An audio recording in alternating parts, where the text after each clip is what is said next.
नमस्कार, मैं रवीश कुमार। क्या नीतीश कुमार बिहार के मुख्यमंत्री होंगे?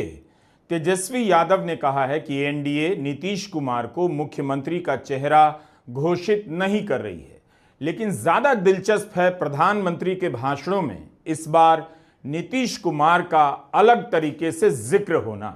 हमने 2020 के चुनावों में प्रधानमंत्री मोदी का भाषण सुना। उन भाषणों में साफ साफ कह रहे हैं कि नीतीश के नेतृत्व में सरकार बनेगी, नीतीश ही मुख्यमंत्री बनेंगे। 2020 में बगहा, छपरा और मोतिहारी के चुनावों में उनके भाषणों का यह अंश आप भी सुनिए।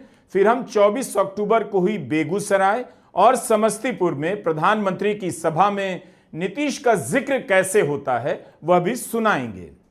बिहार के मुख्यमंत्री हमारे मित्र और भावी मुख्यमंत्री श्रीमान नीतीश कुमार जी, जैसे ही बिहार में नीतीश जी फिर मुख्यमंत्री बनेंगे, एनडीए की सरकार बनेगी, तो यहां भी चुनाव तो पूरा होने के बाद ये योजना तेज गति से आगे बढ़ाई जाएगी।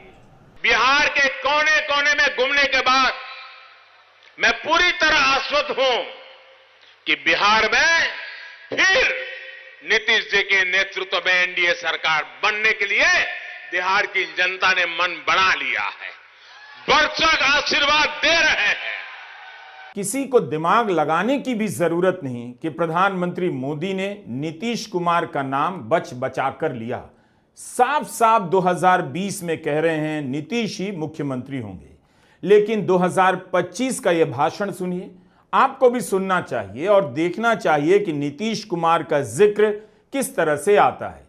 एक बार भी प्रधानमंत्री मोदी 2020 की तरह नहीं कहते नीतीश कुमार ही अगले मुख्यमंत्री बन रहे हैं। समस्तीपुर में प्रधानमंत्री ने कहा नीतीश बाबू के नेतृत्व में एनडीए जीत के रिकॉर्ड तोड़ने वाली है। क्या प्रधानमंत्री चुनाव तक के लिए ही नीतीश कुमार की बात कर रहे हैं, जीत के रिकॉर्ड की बात कर रहे हैं? साफ साफ क्यों नहीं कह रहे कि नीतीश कुमार ही रिकॉर्ड बनाने के बाद मुख्यमंत्री बनने वाले हैं? इस बार बिहार में भी नीतीश बाबू के नेतृत्व में एनडीए जीत के अपने पुराने सारे रिकॉर्ड तोड़ने वाला है। इन चुनावों में बिहार एनडीए को अब तक का सबसे बड़ा जनादेश देगा। प्रधानमंत्री नरेंद्र मोदी ने जरूर कहा कि जनता ने नीतीश कुमार को आशीर्वाद दिया है। यह एक अलग वाक्य है। प्रधानमंत्री ने नहीं कहा कि नीतीश कुमार ही हमारे अगले मुख्यमंत्री हैं। नेता किस तरह से वोट मांगते हैं, उनकी भाषा से भी काफी कुछ इशारा मिल जाता है। समस्तीपुर और बेगूसराय के भाषणों में प्रधानमंत्री मोदी एनडीए सरकार कहते हैं, सुशासन सरकार कहते हैं, डबल इंजन सरकार की बात करते हैं, भाजपा एनडीए की सरकार के नाम पर वोट मांगते हैं, लेकिन एक बार भी नहीं कहते फिर से नीतीश कुमार को मुख्यमंत्री बनाना है, जिस तरह से 2020 में कहते हैं। बेगूसराय के भाषण में प्रधानमंत्री 3 बार एनडीए सरकार का नारा लगवाते हैं और एक बार सुशासन सरकार के लिए नारा लगवाते हैं। नीतीश कुमार के नाम पर नारा नहीं लगवाते हैं। फिर एक बार एनडीए सरकार, फिर एक बार, फिर एक बार, फिर एक बार,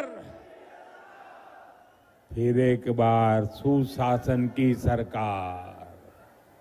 साथियों, आपने हमेशा मोदी पर भरोसा किया है, नीतीश जी पर आशीर्वाद बरसाया है।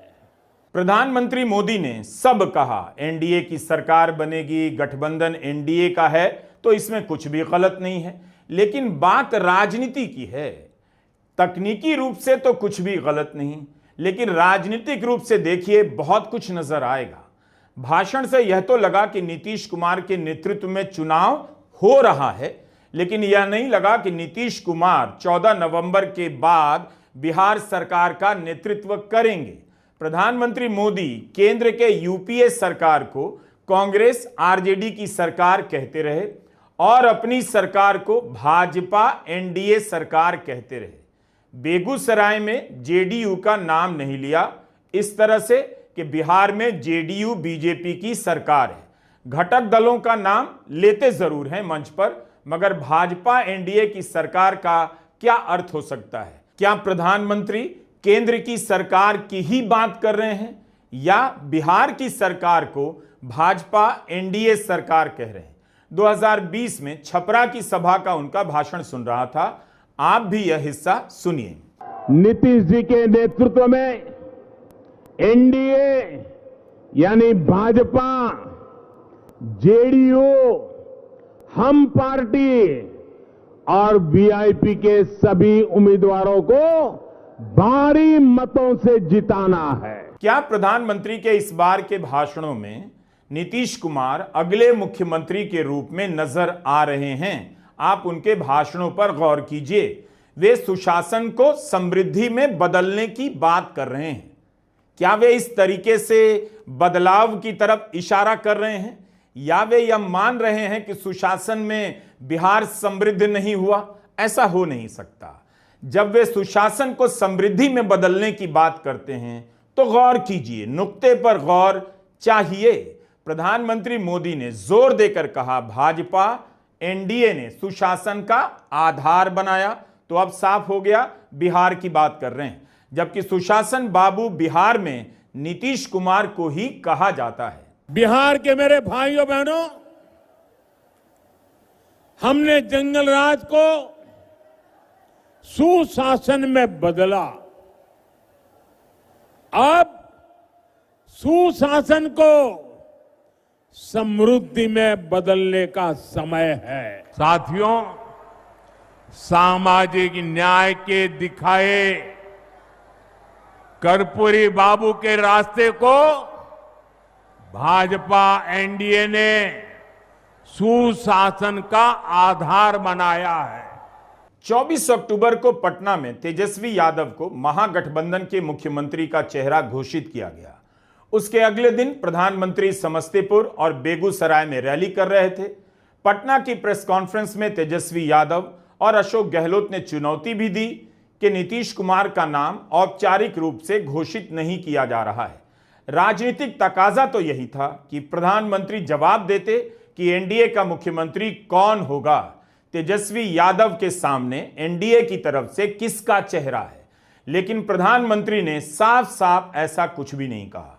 यही वजह है कि तेजस्वी यादव मुखरता से मुद्दा बनाने लगे हैं कि नीतीश कुमार अब सरकार नहीं चला रहे हैं, वे भूल रहे हैं एनडीए उन्हें मुख्यमंत्री का उम्मीदवार घोषित नहीं कर रहा, ना अगले मुख्यमंत्री होंगे, ना इसके लिए एनडीए की कोई साझा प्रेस कॉन्फ्रेंस हो रही है।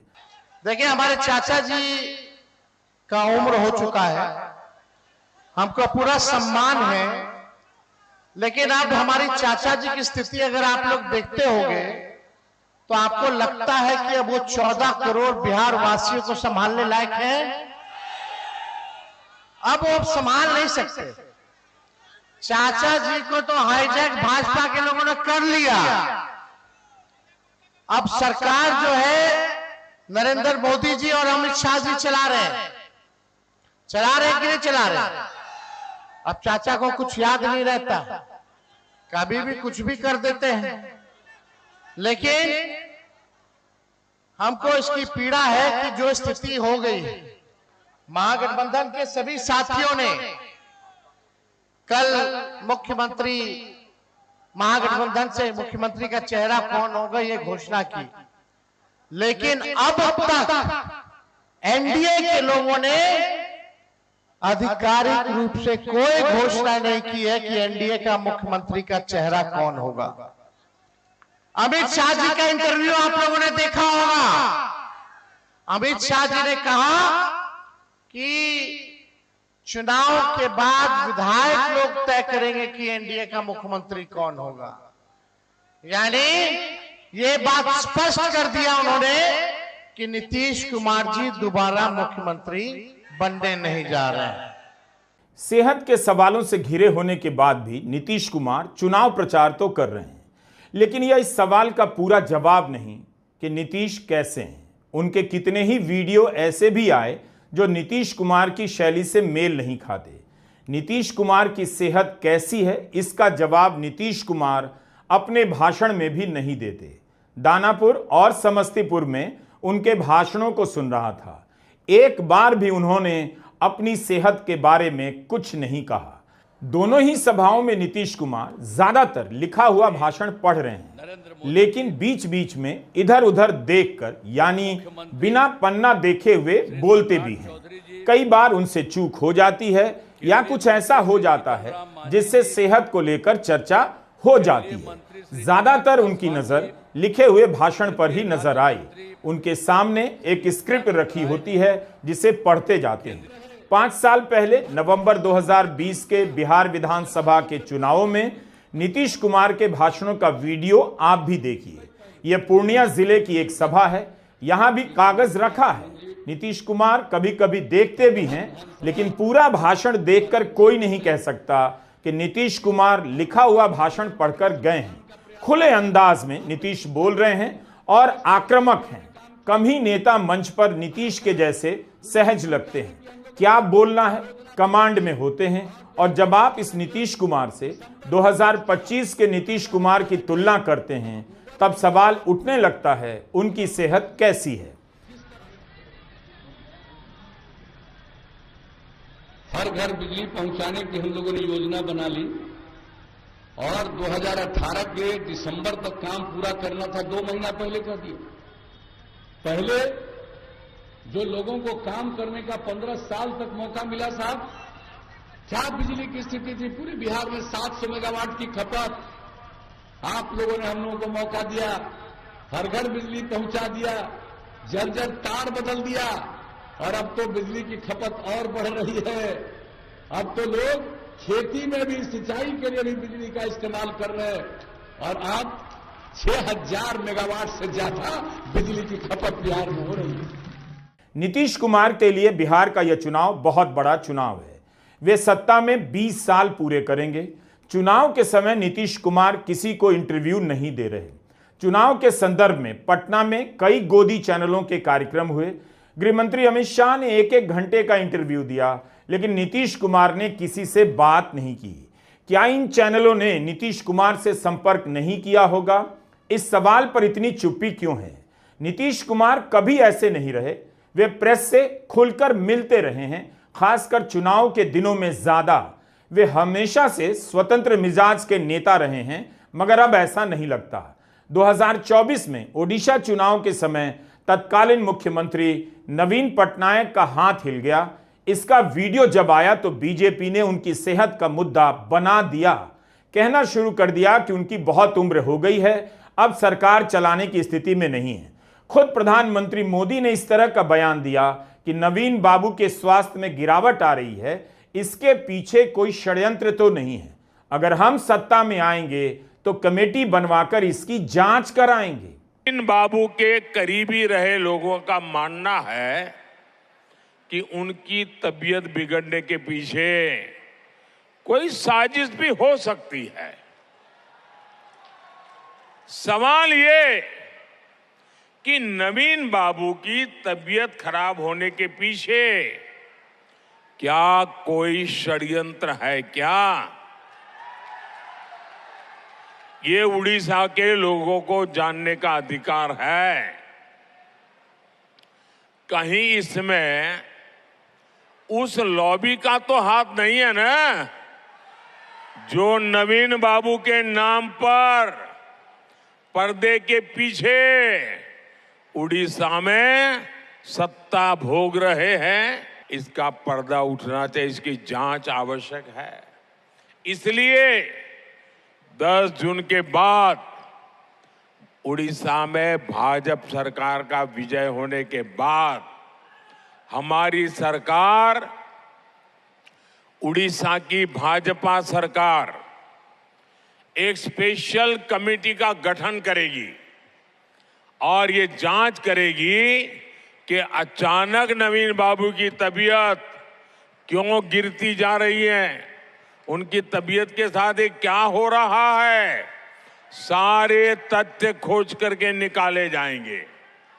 नवीन पटनायक के लिए कमेटी बनाई जा रही थी, तो नीतीश कुमार के लिए क्यों चुप्पी साध ली जा रही है?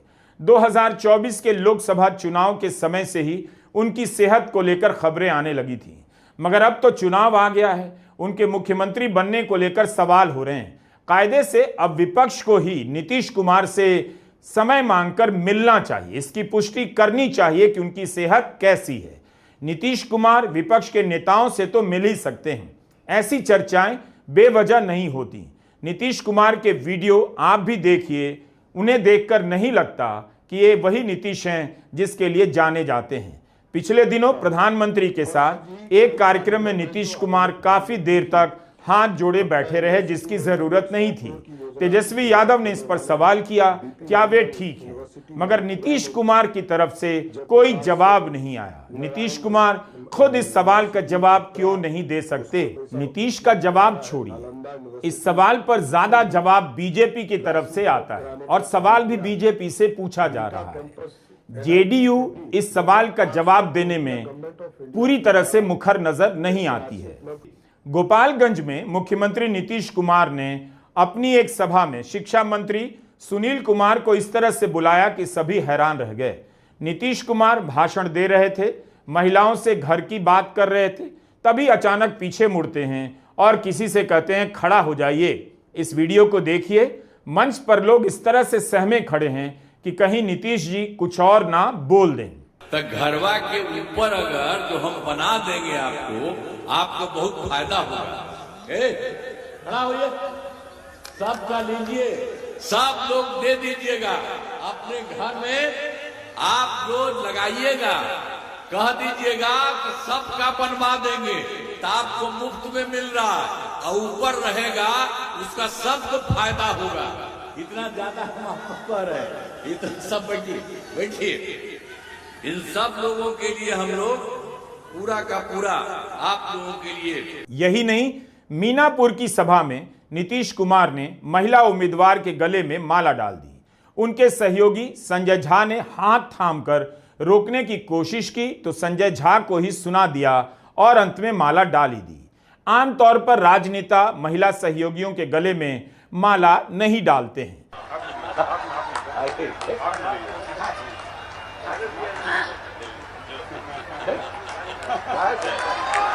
वो हाथ कर रहे हो, ये गजब आदमी है भाई, हाथ काहे करते हैं तब तो सब। नीतीश कुमार इस तरह की चूक के लिए नहीं जाने जाते।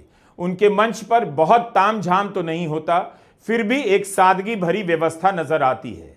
ऐसा नहीं कि नीतीश कुमार मंच पर नहीं जा रहे, वे अपना भाषण भी पूरा करते हैं, लेकिन पहले जैसा तेवर नजर नहीं आता। हर जगह एक ही तरह की बात दोहराते रहते हैं। आप जानते हैं 2 बार गलती हुआ था, हम लोगों के पटिया में भी 2 बार 1.5 महीना के लिए उसको ला, हमने तो देखा सब गड़बड़ है, उसको हटा दिया और कहा जहां से हम लोगों का शुरू हुआ वही रहेगा, कभी बाएं दाएं इधर नहीं होगा। और इस प्रकार से जो हम लोग इन्हीं के साथ रहेंगे सब दिन के लिए, और उसके बाद कोई इधर से उधर नहीं। और उसके चलते बिहार जानते हैं आगे बढ़ रहा है। अब बिहार कितना बढ़ेगा आप जानते हैं? अब पहले से तो हम लोग सब काम कर रहे थे, वो लोग कोई काम किया था? कोई काम नहीं किया था, हम लोग कर रहे हैं। 23 अक्टूबर को पटना की प्रेस कॉन्फ्रेंस में रविशंकर प्रसाद से एक पत्रकार ने साफ साफ नीतीश को लेकर सवाल पूछा, लेकिन आप रविशंकर प्रसाद का जवाब देखिए, गोलमोल जवाब नजर आता है। वैकेंसी नहीं है, उनके नेतृत्व में चुनाव लड़ रहे हैं, मगर सवाल है 14 नवंबर के बाद क्या बीजेपी नीतीश कुमार को अपना नेता मानेगी? बिहार सरकार का नेतृत्व नीतीश कुमार करने वाले हैं। क्या नीतीश कुमार मुख्यमंत्री के उम्मीदवार होंगे? तेजस्वी ने भी सवाल उठाया है कि आप लोग नीतीश कुमार को फिर से मुख्यमंत्री के चेहरे के रूप में घोषित कर रहे हैं, तो वैकेंसी है क्या? चलिए, तो वैकेंसी है क्या? वो हमारे नेता है, मुख्यमंत्री।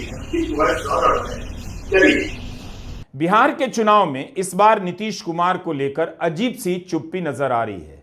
ऐसा लगता है सबको जवाब मिल गया है। बस नीतीश के वोटर में भगदड़ ना मच जाए, इसे लेकर सावधानी बरती जा रही है।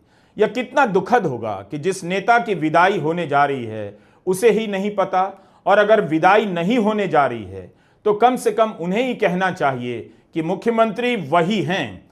इस सवाल का अगर मगर के रूप में मौजूद होना बीजेपी पर भी टिप्पणी है। महाराष्ट्र के चुनाव में एकनाथ शिंदे को लेकर अगर मगर होता रहा, लेकिन वे सीएम से डिप्टी सीएम बना दिए गए। मगर यह बिहार है, क्या बीजेपी नीतीश कुमार के साथ ऐसा कर सकती है? नीतीश कुमार को आगे कर सत्ता तो मिल सकती है, लेकिन उस राजनीति का क्या जहां आज भी कही गई बात के सही होने का दावा किया जाता है, तब भी जब कही हुई बात का कोई मतलब नहीं होता। नमस्कार, मैं रवीश कुमार।